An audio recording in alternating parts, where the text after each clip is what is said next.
Happy Sunday, folks. It's old T-Biz here, and we got us a new for 2025 modern posing retro play, Rio Blast, heroic transforming gunslinger. He's like a cowboy Texas type dude, man, because if he's hanging out by the, if he's called Rio Blast, he's got to be around the Rio Grande, maybe around, maybe South Texas, maybe New Mexico or whatever. Doesn't New Mexico border that? I don't know. Anyways, but yeah, Rio Blast, man. And yeah, of course I'm gonna get him, but I also have on hand the vintage version too, so we're gonna have to compare that too. And his legs are a little wobbly, but anyways, I'm gonna shut up and get into this figure because yeah, I always thought he was cool, I always liked him, and partly because he's like a cowboy dude, and I come from the land of cowboys, or one of the lands of cowboys, Texas and stuff. Anyways, and yeah, let's check out the back of the package. I thought this was kind of funny. The way he's holding his blaster looks like he's holding his penis, and he's shooting down at two halves or one half of Moduloc right there. So that's pretty neat. That is pretty cool. There's Grizzlor in the background, and it looks like there's some remnants of Fright Zone right there, and then you can see like the She-Ra Fright Zone where it's like all teched out in the back. So yeah, that's pretty neat, man. So maybe we'll be getting some Fright Zone action soon. And if you look even closer, oh, is it that one vehicle, the freaking oh man, they made a freaking the Mega Blocks, the little crab claw horde vehicle that can grab stuff, and yeah, dude, that's awesome, man. Maybe they'll re-release that. That'd be kind of cool. That's cool, man. It's not Spider, but yeah, that's rad. I forgot what the thing was called. Anyways, chime in if you know. Either that or I'll try to figure out in between or whatever. But chime in. I always chime in. I always love when people chime in and tell me things that I forget or just don't remember. Anyways, let's go ahead and get this guy open and check him out. Alrighty, folks, and here's our beloved gunslinger. Oh, I always thought the funny thing is about this guy, he might, for some of you, he might look like your dad, your uncle, your stepdad, your mom's boyfriend from back in the 80s or something. Like maybe late 70s, early 80s, maybe mid 80s. Who knows? Maybe now. Who knows? But anyways, it comes with this little pamphlet on how to construct him or put him together. So we'll go ahead and get that all opened up. Gives you instructions, how to place his backpack, which I already know how to do. So there you go. Assembly. So yeah, you just sideways and then click it, or put it in an angle. And yeah, so there you go. And we'll go ahead and do that real quick, but we'll check it out first off. And we'll do some comparisons and stuff like that. Oh, rad. They added a little bit. I don't remember. Yeah, that's cool, man. Looks like he's got like a little crosshair thing right there. That's rad. His little viewfinder. That is cool, man. That is nice. That is freaking cool. Awesome. And yeah, we're going to go ahead and assemble it on his back. So yeah, right there. You just go counterclockwise, I guess, and then snap it on. And it snaps on. So there you go. Then you raise it up. It's a little tight. This version's a little tight. So there you go. And yeah, man, that is cool. Might have to move his head up a little bit. But I feel like, yeah, I don't know. I feel like his head's so far back. I feel like it should be, his nose should be right in between, like right there. But oh well, it is what it is.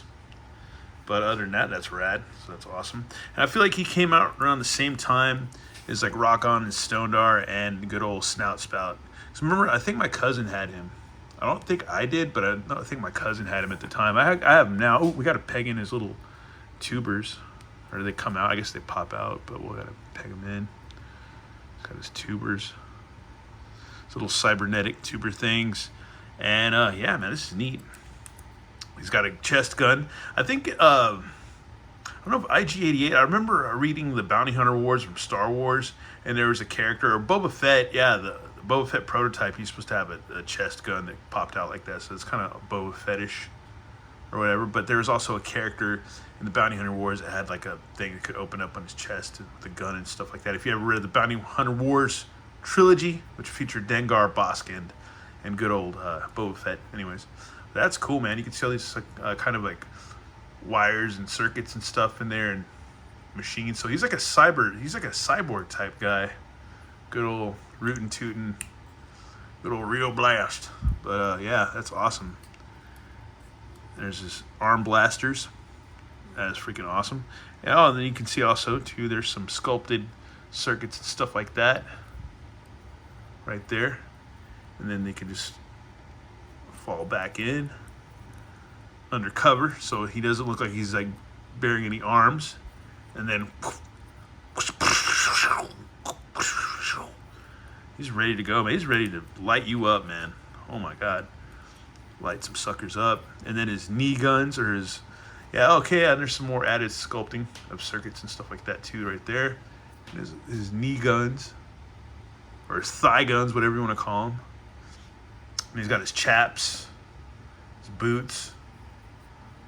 That's freaking awesome. I don't know if those are chaps or what you could call them, but yeah. I don't know. I don't think there's such a thing as like calf chaps or whatever, but either way, that's rad. He's awesome. When they're coming out with him, I was like, finally about time, man. Finally about time. About time to come out with this dude, because he's got so many blasties with him. It's insane, man. It's insane. He's got a waist twist. It's freaking rad, man. He's freaking awesome. And here's our vintage counterpart right here, which his legs are a little loose. They need repair. But it's more like, if you look at the colors, the blue is more of a brighter, glossier color. He's got this little bandolier thing or whatever, or these little, I guess, tubers are brown. They're black on here. And then, yeah, so there you go. And then that's pretty much the same, but the star's got some blue in there. It's just silver on this side. And it's a little bit of the same, a little bit different. And then, yeah, there's no circuitry or whatever sculpted into his leg guns. So those are pretty much kind of still the same. So there you go. Just a little different colors, a little brighter. So there you go. And then his handguns. But the tubers are actually sculpted in, which I would have preferred, actually. I'm gonna be lame and just say I prefer these to be sculpted in. I think that would have been a little bit better. But there you go. And let's click his gun back. And his gun's a lot loose. It's more loose, but it slides back in. Oh yeah, and there's no sculpting on his viewfinder or anything like that. So that's a little different.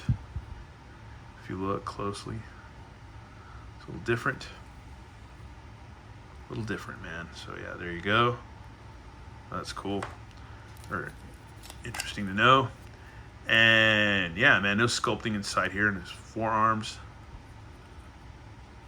So yeah. Okay, but yeah, pretty much a lot of the same stuff. Arms on the vintage figure a little bit bigger, smaller for Origins. He's got better eye tempo, or better eye paint. Just got little dots for eyes. Now he's got like actually tampos like printed on eyes.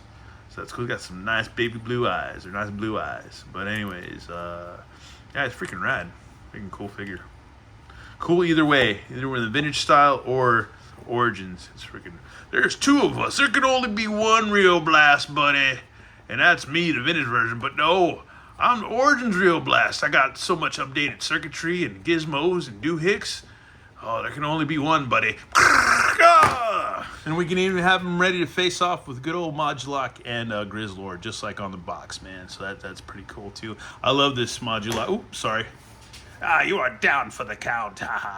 The Horde wins. Right, Grizzlord? Anyhow, he's fun. He's a hoot, man. He's a hoot. He's a hoot. Once again, I'm not a fan of these tubers popping out, but oh well. I guess you could glue them in if you wanted to, but I don't know. I guess we'll all live. We'll freaking live. We'll live. We'll live through this. And then he's got his cowboy boots too, little tiny feet. But yeah, man. It's either way, he's freaking awesome, man. I love Rio Blast. Let me know in the comments if you're a fan of the Rio Blast and if you like him too, because I like him, man. I don't know. I like all the freaky Motu characters, because from Faker to this guy, man, there's so many crazy figures that just came out. You know, even the Stinkor to all kinds of crazy ass figures down the pipeline of Motu throughout the years, throughout the olden years. And here we got our mini comic, which we're gonna have to read. It's Star Marshal. Good old Rio Blast, and look, oh, there's like a Horde vehicle right there. Good God. And oh, look, there's like the Old West right there. And then there's Modulok. There's Mantenna. And then there's Leech. So good old Leech. I like the cover for this, man. That's a nice cover. Masters of the Universe. And I will go ahead and read this comic. because you know how I love to read, and you know how y'all love me to cold read a good mini comic. Go on, T-Biz. You read the hell out of that comic, boy. I know you can read, man. This boy can read all day long. Oh, Alright, y'all. All is desolate in a quaint desert town. The wind blows, and with it a desperate voice. Help! Excellent. Each of you will make fine feed for the slime pits. Oh, wow. Man, we got... Oh, anyways, that's for another time. Hold your spurs, space fiends. You ain't taking those folks nowhere. You get out of here before you meet your maker. His name is Rio Blast, and he's Eternia's greatest gunslinger. The Horde troopers raised their weapons, but Rio Blast was quicker to the draw. In a searing instant, laser fire scorched the air as dust enveloped from the formidable figures. And there's the Horde Prime or whatever, the Horde whatever, elite squad trooper guys or whatever, Horde Prime troopers or whatever. Anyone care for some scrap metal? After the smoke cleared, all could see that Horde Trooper Prime and his troops were annihilated in a hail of energy rounds. Energy rounds. Piloting the Horde glider, Rio Blast takes flight to a destination. Oh, that's cool, man. To a destination he hasn't returned to in a very long time, yet haunts him every day. Many moons ago, I like the art for this too, it's a little different. Many moons ago, Rio Blast was once a marshal on the rough backwater planet Starband. Man, this makes me think of freaking good old Brave Star, man. Let's see, there was a whole cadre of Star Marshals who, oh, dude, are they gonna be bringing back Brave Star, man? Oh, dude, in the Origins, that'd be dope. Who were his compatriots on the wild and rough outback of the band until the coming cataclysm. A massive asteroid dispatched by the evil Horde struck the planet, annihilating its surface. All inhabitants, including the Star Marshals, perished, save for one. Oh, that sucks. Well, maybe not. Rio Blast was on the furthest part of the orbit, space side. Transferring from astrogel debris from the impact threw him off course to a new destination. The weird woods of Eternia. Oh, there you go, man. They're just flying through there. As learned in the ancient archives of the UK Masters of the Universe magazine, issue 28. I need to look through my UK magazines, because I have some, but I don't have number 28. I don't know what I have, and I've never read those on here. So maybe I should start. If people want me to read from the UK magazines, I can do it. I'll do it like I do this. I mean, it might be painstaking, but if you want me to, just let me know and I'll do it. Anyways, though it has been many years, Rio Blast searches the ruins of the lost world he so cherished, carrying an ember of hope that something or someone survived. Dude, that ship is awesome. It looks like a freaking the Imperial shuttle from Star Wars. That's dope though, either way. What in the Starways is a Horde ship doing in this here orbit? The frontal hemisphere remained dead and desolate, yet from the communication waves a voice spoke out. Now just hold your star engines. I'm no Horde. I hijacked their ship. Well, why didn't you tell us? Slingshotting around the planet's bend is the starship Silver Streak, firing upon Rio's Horde glider. Star Marshals? I thought I was the last of our kind. What? You wanted to keep all the glory to yourself? I like this like Fox dude. He reminds me of Star Fox. And then you got this like metal looking guy, and then you got the bug dude. Those are dope, man. I loved. Oh man, will they give us a 3-pack of those, like a Target exclusive? That'd be dope as hell. Anyways, yeah, because we gotta have a Star Fox guy. That's awesome. Anyways, and so Rio Blast was invited to dock with the craft and met its crew, who he was shocked to recognize.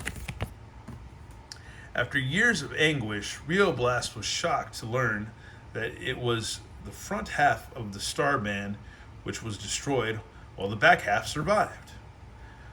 Marshall's fate brought us together. I could use your help. The evil that destroyed the face of Star Band now threatens Eternia, the heinous Hordak, as dramatized in mini-comic The Horde Invasion. But how can we stop an invasion of that magnitude? Oh, that's cool. The robot guy's got a cowboy hat. All right, anyways. We don't have to overturn the whole dang thing. We just need to do enough to make a difference. And I know just how. Forward into the vats. Meet your final destiny. There's good old Modulok, man. Back on Eternia, before the stomach-churning vats of the slime pit, the air stinks of despair. They've been bringing some goodness with the mini-comics lately. Anyways. Fate has other plans, bucko. Zeet, zeet, zeet, zeet, cha-choom. Take cover. Fight back. No oppressor is invincible. Oh, man, they got that's a robot horse just like on, what was it, 3838? What was his name? On, freaking, oh, dude, I forget, man. On, Brave Star. Anyway, I forget his name. Anyways, glug, block, bloop. Attack, shoot right through. Guess that's a good thing. We've got to figure out how to free them of this curse before they turn us into one of them. Destroy the source of the cursed slime. Well, since you asked, we've got you covered. I like that bug dude. He's cool. Oh, there's the slime pit. Anyways. Using the force of their awesome arsenal, the Star Marshals destroyed the slime pit as Hordak's henchmen fled. Oh, wow, they destroyed the damn slime pit. Jesus. Anyway, sorry. Upon the pit's destruction, the villagers were released from the curse of the slime. We did it. We destroyed the slime pit. Don't get too excited. The pit is just one of many. There are more villages to be saved. Our mission has only begun. Please, Star Marshals, as a token of goodwill, take these robo-horses. You will need them on your rescue quest. Yeehaw! And so the Marshals rode into the vast sunset as they journeyed to save another village, their weapons poised, hearts determined, and their eyes often looking to the stars. That was a damn good mini comic, I'm not gonna lie. That was actually pretty entertaining and pretty good. And we saw some cool vehicles. We saw some crazy old vintage stuff like the slime pit. Yeah, we saw that, so that was cool. Anyhow, Mattel Creations, they be bringing it like crazy, and it's always good, it's always fun, and love Rio Blast. And well, I don't know, you don't have to, but let me know in the comments about your history of Rio Blast if you have any at all. And yeah, I hope Battle Ram Blog does a thing on Rio Blast sometime soon, because that would be kind of cool, because hey, I don't know, he's an interesting character and a cool character. Anyways, once again, thanks for watching. I'll have a good one. All right, later. Bye.